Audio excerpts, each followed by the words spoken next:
Y bien, el famoso decreto legislativo 1097, que finalmente fuera derogado, pues tenía en su disposición primera lo siguiente: precísase que la Convención sobre la imprescriptibilidad de los crímenes de guerra y los crímenes de lesa humanidad, aprobada por resolución legislativa número tanto, surge efecto y rige para el Perú a partir del 9 de noviembre del 2003, conforme a la declaración realizada por el Perú. Es decir, el Perú, cuando firmó esa convención, pues indicó que a partir de ese momento entraría en vigencia lo dispuesto en ella.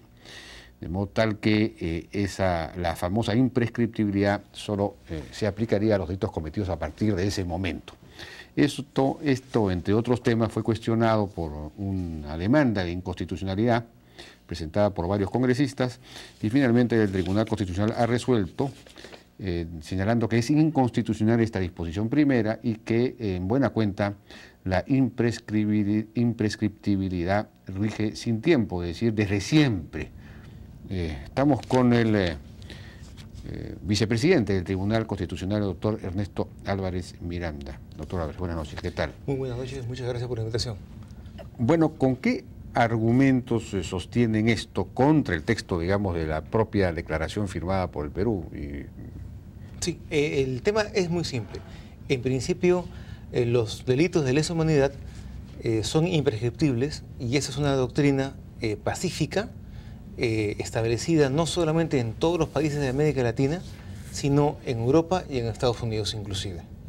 La Corte Interamericana ya lo ha señalado reiteradamente, y si el Perú tuviera un nuevo caso ante el sistema interamericano, lo perdería nuevamente, con todas las consecuencias que hoy tendría en contra de la construcción del Estado constitucional de derecho que todos estamos tratando de construirlo. En cuanto a la reserva específica que hizo el Estado peruano al suscribir y ratificar el convenio, no tiene validez, por cuanto al interior del cuerpo mismo del convenio se fija de que toda disposición que pueda ser aprobada en forma unilateral por un Estado que vaya en contra de la finalidad del propio convenio no tiene efectos. La finalidad de este convenio era precisamente tratar de que no obtengan impunidad aquellas personas que habían incurrido o que pudieran incurrir en el futuro en delitos de lesa humanidad. Lo importante también es señalar que el Tribunal Constitucional ha disgregado lo que es lesa humanidad, que es un subtipo, que tiene elementos muy sui generis, con respecto a las graves violaciones de derechos humanos, que es el tipo general.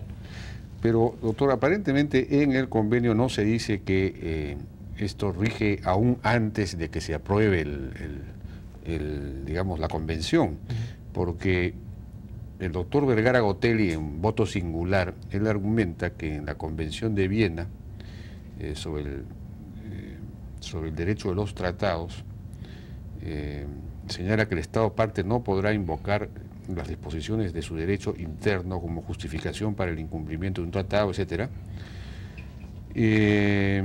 Al mismo tiempo que en cuanto a la irretroactividad precisa que de manera clara que la Convención solo se aplicará a los tratados que sean celebrados por Estados después de la entrada en vigor de la presente Convención con respecto a tales Estados, y que las disposiciones de un tratado no obligarán a una parte respecto a ningún acto o hecho que haya tenido lugar con anterioridad a la fecha de entrada, etcétera. Cierto, ese es un tema que el problema es cuando uno lee uno o dos instrumentos internacionales y no una totalidad para establecer un panorama. En el caso de la no irretroactividad, figura también, no solamente lesa humanidad, figura también casos como piratería aérea, donde hay instrumentos internacionales que prohíben cualquier mecanismo de impunidad sustentado en la ratificación, en la fecha de ratificación del convenio. Por tanto, en materia de derechos humanos ya existe un consenso total, en el sentido de que los delitos de lesa humanidad, y solamente ellos, son imprescriptibles. ¿Por qué? Por norma de jus cogens. O sea, es una norma que va más allá del carácter específico de un ese texto. Es el famoso derecho natural. Estamos regresando al derecho natural de la Edad Media. No es específicamente derecho natural. Bueno. El jus cogens es mucho más complejo, que vendría a ser normas de sentido común que las sociedades para su sobrevivencia acuerdan y que ganan consenso en torno no solamente al derecho interno, sino al derecho internacional. Pero entonces, ¿por qué el doctor Vergara señala lo siguiente? Por consiguiente, si el propio estatuto se refiere, me parece, al estatuto sobre los crímenes de lesa humanidad, si el propio estatuto que regula los crímenes de lesa humanidad ha establecido que nadie será penalmente responsable de conformidad con el presente estatuto por una conducta anterior a su entrada en vigor, eso está entre comillados, entonces se puede aseverar que respecto a la punibilidad de los crímenes ahí regulados no hay pacto en contrario, etcétera. Él está encontrando dentro del mismo estatuto una argumentación contraria a la del... Claro, es su visión particular y nosotros la hemos respetado, pero nosotros hemos mantenido la visión general de la teoría de los derechos humanos, que es una teoría universalmente aceptada. Universalmente aceptada, por los que la aceptan universalmente, pero hay otros que por lo visto no están de acuerdo.